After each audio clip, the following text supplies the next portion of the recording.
Halo anak-anakku, apa kabar? Saya harap semuanya sehat ya. Di tengah masa pandemi seperti ini kita haruslah menjaga kesehatan kita, istirahat yang cukup, makan makanan bergizi, jangan lupa juga berolahraga, memakai masker tentunya. Nah, hari ini kita akan belajar tema baru yaitu iman dan kebersamaan dalam jemaat. Kalau pertemuan sebelumnya kita sudah belajar mengenai beriman Kristiani. Nah, sekarang kita akan berusaha belajar untuk mengetahui bagaimana sih peran orang lain dalam perkembangan iman kita. Dan kita juga akan belajar dari kisah para rasul, bagaimana sih jemaat perdana dalam mengembangkan iman mereka. Oke, yang belum subscribe silahkan tekan tombol subscribe dulu supaya kita tidak tertinggal pelajaran-pelajaran kita berikutnya. Teman-teman, anak-anakku yang terkasih, sebelum mulai pembelajaran kita akan bersama, bukan mencoba ya, kita akan belajar, kita akan menenangkan diri, kita akan mengawali kegiatan kita dengan berdoa. Kita siapkan hati, kita berdoa. Dalam nama Bapa dan Putra dan Roh Kudus. Amin. Allah Bapa yang Maha Besar, pandanglah kami umat-Mu yang menyatukan hati untuk mengangkat pujian dan juga ucapan syukur atas penyertaan-Mu dalam keseluruhan hidup kami. Bukalah hati dan pikiran kami agar mampu menyadari pentingnya kehadiran orang lain dalam usaha mengembangkan iman kami. Dengan perantaraan Kristus, Tuhan dan Juru Selamat kami, yang bertahta dan berkuasa dalam kerajaan-Mu, kini dan sepanjang segala masa. Amin. Dalam nama Bapa dan Putra dan Roh Kudus. Amin. Oke anak-anakku, kita sudah mengawali kegiatan kita dengan berdoa. Nah, dalam kehidupan sehari-hari kita pasti pernah ya melakukan berbagai kegiatan rohani ya, baik dalam keluarga, lingkungan maupun paroki ya di mana kita tinggal. Saya memiliki foto ya, silakan teman-teman anak-anakku sekarang amati.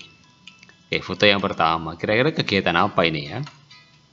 Oke, ini adalah kegiatan doa di dalam keluarga. Nah, pasti setiap kita mempunyai pengalaman seperti ini kan? Oke, nanti juga di akhir pembelajaran saya akan meminta kalian untuk melakukan ini ya, doa bersama dalam keluarga. Kemudian yang kedua, nah ini doa atau mengambil tugas ya dalam kegiatan ke gereja ya, misalkan menjadi lektor, menjadi pemazmur ya. Ini adalah contoh bagaimana sih kita mengembangkan iman kita juga ya. Kemudian ini gambar yang berikutnya itu adalah gambar ya ketika doa lingkungan ya, entah itu doa jalan salib, entah itu doa rosario ya. Dan juga nanti pasti ya akan mempengaruhi bagaimana sih pertumbuhan iman kita. Dan ini ya sudah pernah mengalami kan tugas skor di gereja ya, kita juga dulu juga pernah ya di sekolah kita melaksanakan tugas pelayanan di gereja. Nah, dari gambar-gambar ini, nah saya memiliki pertanyaan yang harus dijawab. Karena apa? Karena memang dari pengalaman-pengalaman ini kita sungguh dapat belajar bagaimana sih iman kita dapat berkembang dari lingkungan di sekitar kita, dari jemaat di sekitar kita melalui kegiatan kerohanian yang kita miliki. Oke, pertanyaan pertama. Kira-kira apa manfaat kebiasaan berdoa dalam keluarga bagi perkembangan imanmu? Oke, silakan diungkapkan ya, dituliskan apa kira-kira manfaat kebiasaan doa dalam keluarga bagi perkembangan iman. Terus nomor 2, mengapa kita perlu mengikuti kegiatan rohani dalam lingkungan? Ya, kira-kira apa? Oke, kemudian yang ketiga, kegiatan lingkungan apa saja yang cocok bagi perkembangan iman kita sebagai remaja? Kira-kira apa saja? Oke, silakan ini nanti dijawab ya, direfleksikan dulu, dijawab, lihat pengalaman-pengalamanmu ya. Kemudian nanti kalau sudah kita akan lanjutkan pembelajaran kita ya. Kalau yang belum silakan di videonya bisa di pause dulu ya. Kalau yang nanti akan dikerjakan nanti silakan. Yang penting kalian ini harus kalian kerjakan yang pertama. Oke. Nah, teman-teman, anak-anakku, memang sih kalau kita belajar dari foto dan menjawab pertanyaan yang sudah kita kerjakan tadi, kita menjadi paham jika memang anggota keluarga ikut berperan dalam pengembangan iman kita, sehingga iman kita dapat tumbuh subur dalam keluarga yang semua anggota keluarganya saling mendukung dalam kehidupan beriman. Ya, misalkan yuk kita pergi ke gereja, yuk kita pergi doa lingkungan, atau yang sekarang ini ya ketika kita dalam masa pandemi seperti ini, yuk kita misa online ya, kita ikut misa di paroki kita ya, paroki Hati Kudus Metro atau paroki mana ya yang memang menyiarkan perayaan misa kudus secara online ya. Yang penting adalah niat dan hati kita untuk mengikuti perayaan itu ya. Itu adalah contoh bagaimana sih kita saling mendukung satu dengan yang lain. Kemudian orang tua memiliki peran yang sangat besar dalam mengembangkan iman kita. Jadi orang tua kita, ayah ibu kita mengenalkan dan mengajarkan kepada kita tentang berdoa dan kebiasaan hidup Kristiani, sehingga iman kita dapat tumbuh dan berkembang, ya. Mengajak kita untuk pergi ke gereja, yuk nak kita ke gereja, ayo nak kita pergi doa lingkungan, yuk nak kita sekarang bisa online. Nah, jadi orang tua kita lah yang memang memegang peran penting. Memang sih dalam kehidupan keluarga tidak semua, kadang-kadang orang tua kita sibuk dengan pekerjaan kita, ya. Tapi baik memang kita, ya, mungkin kalau bagi orang tua yang sibuk, ya kita yang mengingatkan orang tua kita juga bisa. Maaf Pak, yuk kita bisa online, hari ini kita akan misa di paroki Metro misalnya, ya, kita misa dari rumah. Oke. Nah, karena apa? Karena memang kita sebagai keluarga harus saling mendukung satu dengan yang lain, ya. Sebagai orang tua juga tidak boleh marah ya ketika diingatkan, kamu ini, saya itu orang tuamu, ya, jangan mengingatkan saya misalnya. Ya memang sebagai orang tua, ya kita harus juga saling mendukung, ya. Oke, terima kasih nak sudah diingatkan. Ayo kita sekarang berdoa, ayo kita sekarang ikut misa, ya, walaupun ya secara daring atau secara online. Nah, teman-teman, anak-anakku melalui kegiatan kerohanian yang diadakan di lingkungan atau gereja, ya, misalkan yang misa kudus online, ya, ibadat sabda atau lingkungan, atau renungan APP, ya, sebelum masa Paskah, ya, sebelum Paskah, ya, ada kegiatan bisnis renungan APP, kemudian pendalaman iman. Kemudian sekarang ini adalah bulan Rosario, jadi mungkin ada juga Rosario online, ya. Sekarang ini juga disiarkan di televisi, ya, di YouTube, ya. Kalian juga bisa mengikuti ini, karena itu juga sebagai sarana untuk semakin meneguhkan dan mengembangkan iman kita, ya, terhadap karya penyelamatan Allah melalui Yesus Kristus. Teman-teman bisa ya untuk ini menjadikan keluarga sebagai tempat untuk memang kita saling mendukung satu sama lain untuk mengembangkan iman kita. Oke. Nah, teman-teman, anak-anakku, kalau kita bicara iman memang selalu akan berkaitan dengan Tuhan dan manusia. Tuhan itu yang memanggil dan mewahyukan diri, sementara manusia itu yang menjawab panggilan Allah dan menyerahkan diri kepada Allah. Dan itulah yang disebut dengan iman. Jadi iman memang mungkin lebih bersifat pribadi, tetapi tetap, ya, dalam jemaat atau lingkungan atau orang lain itu kita berkembang dalam jemaat. Nah, jadi anak-anakku, iman pertama-tama dan terutama menyangkut sekali lagi hubungan manusia dengan Allah. Dalam iman manusia menyadari dan mengakui bahwa Allah tidak terbatas, memasuki hidup manusia yang sangat terbatas, ya, menyapa dan memanggil kita. Nah, iman berarti jawaban atas panggilan Allah, menyerahkan pribadi kepada Allah yang menjumpai manusia secara pribadi juga. Dalam iman, manusia menyerahkan diri kepada Sang Pemberi hidup. Nah, jelas ya mengenai iman ini. Nah, meskipun iman juga merupakan hubungan pribadi dengan Tuhan, tetapi iman tidak dengan sendirinya dapat berkembang tanpa peran serta jemaat beriman lainnya. Maka penting juga ya ikut terlibat dalam jemaat. Nanti kita akan belajar dari kisah para rasul. Maka dalam kehidupan beriman, iman memiliki aspek personal, ya, atau pribadi, dan aspek sosial, ya, karena berkaitan dengan juga jemaat. Seperti pohon akan dapat tumbuh dengan subur dan menghasilkan buah yang berlimpah kalau pohon itu tumbuh di tempat yang tepat. Nah, dengan demikian, iman kita akan bertumbuh dan berkembang juga secara dewasa kalau berada di tempat dan lingkungan yang baik. Keluarga, lingkungan, stasi paroki di mana kita tinggal dapat menjadi sarana bagi kita untuk mengembangkan iman kita agar dapat tumbuh dan berkembang. Jadi jelas ya anak-anakku, ya, bagaimana sih jemaat atau orang lain, ya, yang di sekitar kita ikut, ya, bersama-sama mendukung tumbuh dan berkembangnya iman kita. Anak-anakku, kita akan mendengarkan dari kisah para rasul. Silakan didengarkan, dibaca juga boleh, ya. Cara hidup jemaat perdana dari kisah para rasul bab 2 ayat 41 sampai 47. Orang-orang yang menerima perkataan itu memberi diri dibaptis, dan pada hari itu jumlah mereka bertambah kira-kira 3.000 jiwa. Mereka bertekun dalam pengajaran rasul-rasul dan dalam persekutuan, dan mereka selalu berkumpul dan untuk memecahkan roti dan berdoa. Maka ketakutanlah mereka semua, sedang rasul-rasul itu mengadakan banyak mukjizat dan tanda. Dan semua orang yang telah menjadi percaya tetap bersatu, dan segala kepunyaan mereka adalah kepunyaan bersama. Dan selalu ada dari mereka yang menjual harta miliknya, lalu membagi-bagikannya kepada semua orang sesuai dengan keperluannya masing-masing. Dengan bertekun dan dengan sehati mereka berkumpul tiap-tiap hari dalam bait Allah. Mereka memecahkan roti di rumah masing-masing secara bergilir dan makan bersama-sama dengan gembira dan dengan tulus hati sambil memuji Allah. Dan mereka disukai semua orang, dan tiap-tiap hari Tuhan menambah jumlah mereka dengan orang yang diselamatkan. Nah, anak-anakku, itu kisah bagaimana jemaat perdana atau jemaat pertama mengalami bagaimana sih persekutuan jemaat menyatukan mereka.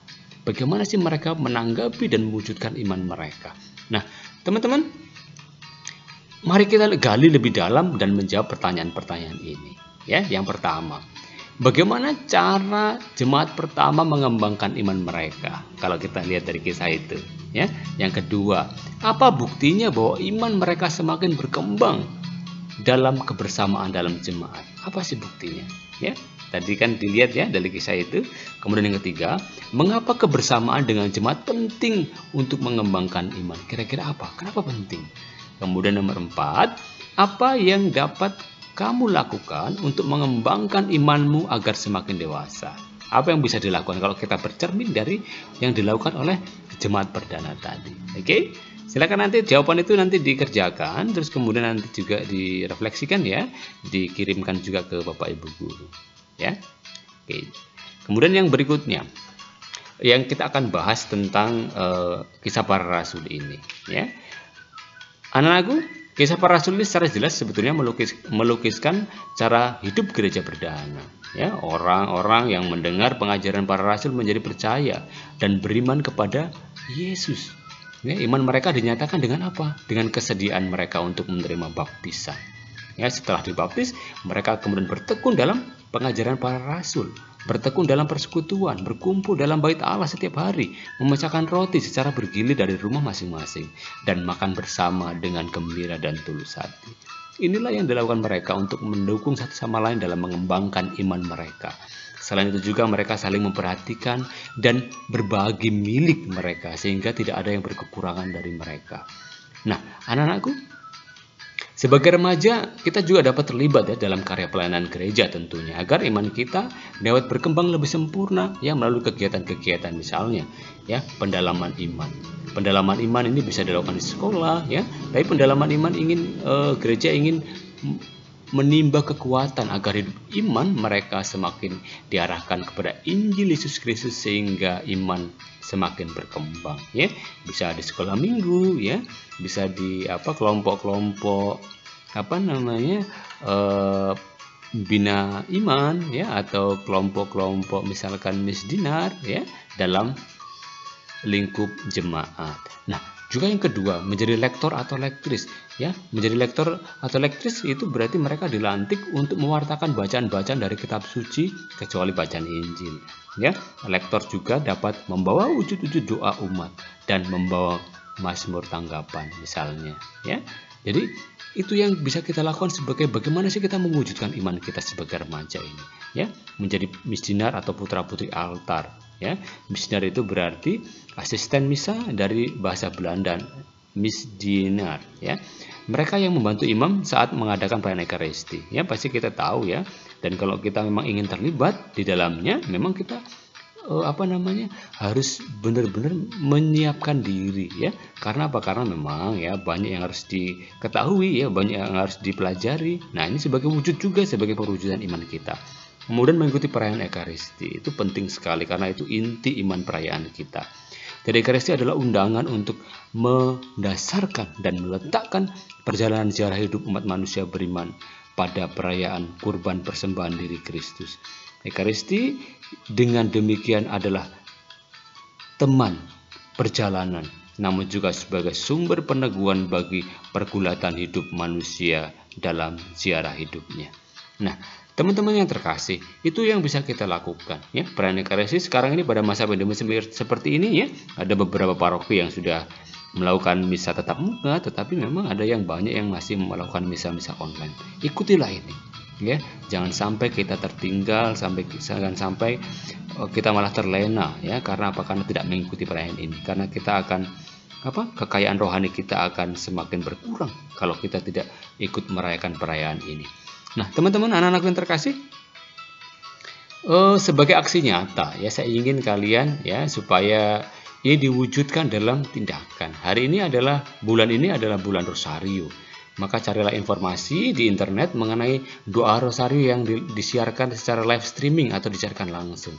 Ya, ikutilah doa Rosario itu bersama keluargamu, ayah, ibu, kakak, dan adik. Ya, kalau misalkan ayah bekerja, ya bersama ibu. Ya, atau misalkan kalau orang tuanya sudah bekerja, ya bersama adik. Ya, pokoknya dilakukan bersama keluarga. Kemudian dokumentasikan kegiatanmu itu, ya, kemudian difoto, kemudian nanti dikirimkan ke WA, ya. Kemudian bagi teman-teman yang beragama lain, ya silakan dokumentasikan kegiatan doa bersama keluarga, ya, bersama keluarga yang penting, ya. Mau sholat berjemaah, ya, atau kegiatan di pura atau di wihara, silakan itu didokumentasikan kemudian difoto, ya. Entah itu yang dilakukan secara tatap muka atau secara langsung atau melalui daring, gitu, ya. Oke teman-teman, saya kira pembelajaran kita itu, ya. Jadi terima kasih sudah mengikuti pembelajaran kita. Silakan kita akan berdoa. Kita akhiri pembelajaran kita dengan berdoa. Marilah kita berdoa. Dalam nama Bapa dan Putra dan Roh Kudus. Amin. Allah Bapa yang Maha Baik, kami bersyukur kepadamu atas segala rahmat yang telah Engkau limpahkan kepada kami. Kami juga bersyukur atas kehadiran keluarga dan jemaat beriman di lingkungan kami. Melalui kehadiran mereka, iman kami semakin Kau teguhkan, sehingga iman kami semakin tumbuh dan berkembang menjadi dewasa. Demi Kristus Tuhan dan pengantara kami. Amin. Dalam nama Bapa dan Putra dan Roh Kudus. Amin. Oke, terima kasih teman-teman. Anak-anakku sudah sungguh-sungguh belajar. Masih ingat ya yang sudah kita kerjakan? Jadi nanti silakan kirimkan tiga foto kegiatan yang hari ini kita laksanakan. Yang pertama, foto jawaban atas, ya, pertanyaan, ya, yang pengamatan gambar itu tadi ada doa dalam keluarga, ya, terus kemudian ada keterlibatan dalam lektor tadi, ya, contohnya doa lingkungan dan sebagainya itu, ya. Silakan jawaban atas pertanyaan-pertanyaan itu, ya. Kemudian foto jawaban dalam menanggapi teks kitab suci tadi, ya, setelah kita membaca kisah para rasul tadi. Kemudian yang ketiga, foto doa dalam keluarga. Ya, silakan nanti bisa dikirimkan lewat WA pribadi atau nanti dimasukkan ke dalam Google Form yang nanti linknya akan dikirimkan oleh Bapak Ibu Guru. Oke, terima kasih anak-anakku, tetap semangat, jaga kesehatan, Tuhan memberkati. Ya, kalau ada misalkan pertanyaan atau yang sesuatu yang tidak jelas, silakan tulis di halaman komentar, ya. Oke, yang belum subscribe silakan tekan tombol subscribe dulu. Kalau yang sudah, terima kasih. Yang suka dengan pembelajaran ini silakan tekan tombol like. Ya, sampai ketemu di video pembelajaran berikutnya. Bye bye, Tuhan memberkati. God bless you.